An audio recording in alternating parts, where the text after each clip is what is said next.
RS current affairs MCQs programme में आपका स्वागत है। चलिए सबसे पहले देखते हैं पिछले प्रोग्राम के अभ्यास प्रश्न को।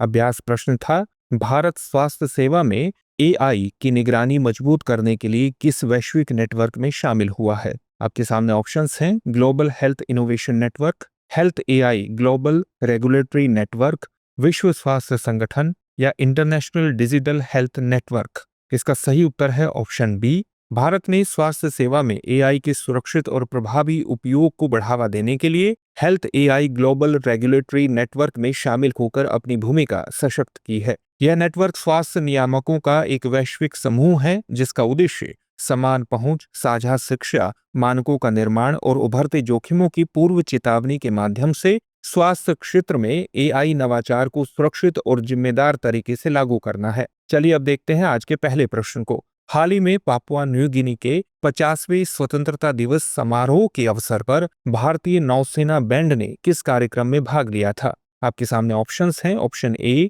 पोर्ट मोरेस्पी अंतर्राष्ट्रीय रक्षा प्रदर्शनी, ऑप्शन बी, पोर्ट मोरेस्पी में आयोजित भव्य सैन्य टैटू कार्यक्रम, ऑप्शन सी, सोलोमन द्वीप सुरक्षा सम्मेलन, option D, Papua New Guinea Bharat व्यापार मंच। इसका सही उत्तर होगा ऑप्शन बी यानी पोर्ट मोरेस्बी में आयोजित भव्य सैन्य टैटू कार्यक्रम। हाल ही में पापुआ न्यू गिनी ने अपने 50वें स्वतंत्रता दिवस का भव्यता से जश्न मनाया। इस अवसर पर भारतीय नौसेना बैंड ने पोर्ट मोरेस्बी में आयोजित सैन्य टैटू कार्यक्रम में भाग लिया। यह कार्यक्रम द्विपक्षीय संबंधों को मजबूती देने, सांस्कृतिक और सामरिक सहयोग बढ़ाने का एक विशेष आयोजन था। भारतीय नौसेना की भागीदारी से दोनों देशों के बीच सामरिक और कूटनीतिक रिश्तों को नया आयाम मिला। यह कार्यक्रम क्षेत्रीय स्थिरता और समुद्री सुरक्षा सहयोग को बढ़ावा देने का भी प्रतीक माना गया। अगला प्रश्न है, हाल ही में एक युवा नरबाघ 450 किलोमीटर की दूरी तय करके महाराष्ट्र के किस वन्य जीव अभयारण्य में पहुंचा जहां दशकों से किसी बड़े बाघ को नहीं देखा गया था।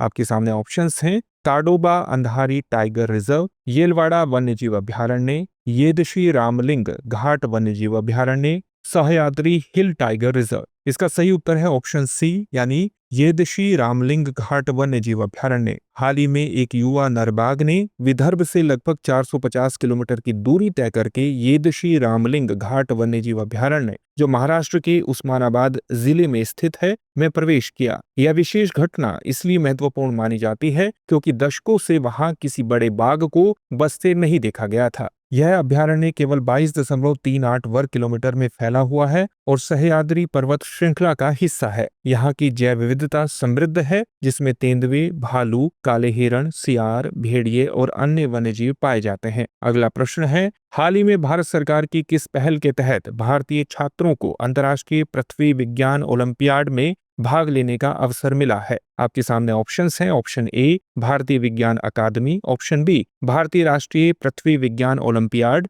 ऑप्शन सी, राष्ट्रीय विज्ञान पुरस्कार योजना, ऑप्शन डी, भारतीय अंतरिक्ष अनुसंधान कार्यक्रम। इसका सही उत्तर है ऑप्शन बी यानी भारतीय राष्ट्रीय पृथ्वी विज्ञान ओलंपियाड। भारत सरकार ने भारतीय छात्रों कक्षा 9 से 12 तक की भागीदारी को प्रोत्साहित करने के लिए भारतीय राष्ट्रीय पृथ्वी विज्ञान ओलंपियाड की पहल की है। यह राष्ट्रीय स्तर पर आयोजित होने वाली प्रतियोगिता है जिसका उद्देश्य विद्यार्थियों में भूविज्ञान, मौसम विज्ञान, समुद्री विज्ञान और पर्यावरण विज्ञान के प्रति जागरूकता फैलाना है। अगला प्रश्न है, हाल ही में उत्तर प्रदेश के किस जिले में दुनिया का पहला सिरेमिक कचरे से निर्मित पार्क अनोखी दुनिया स्थापित किया गया है। आपके सामने ऑप्शंस हैं, गोरखपुर, बुलंदशहर, कानपुर या वाराणसी। इसका सही उत्तर होगा ऑप्शन बी यानी बुलंदशहर। उत्तर प्रदेश सरकार ने बुलंदशहर जिले के खुर्जा में अनोखी दुनिया नामक दुनिया के पहले सिरेमिक कचरे से निर्मित पार्क की स्थापना की है। यह पार्क 2 एकड़ क्षेत्र में फैला हुआ है और इसमें 80 टन से अधिक सिरेमिक कचरे का उपयोग करके लगभग 100 कलाकृतियां बनाई गई हैं। इन कलाकृतियों में 28 बड़े आकार की मूर्तियां शामिल हैं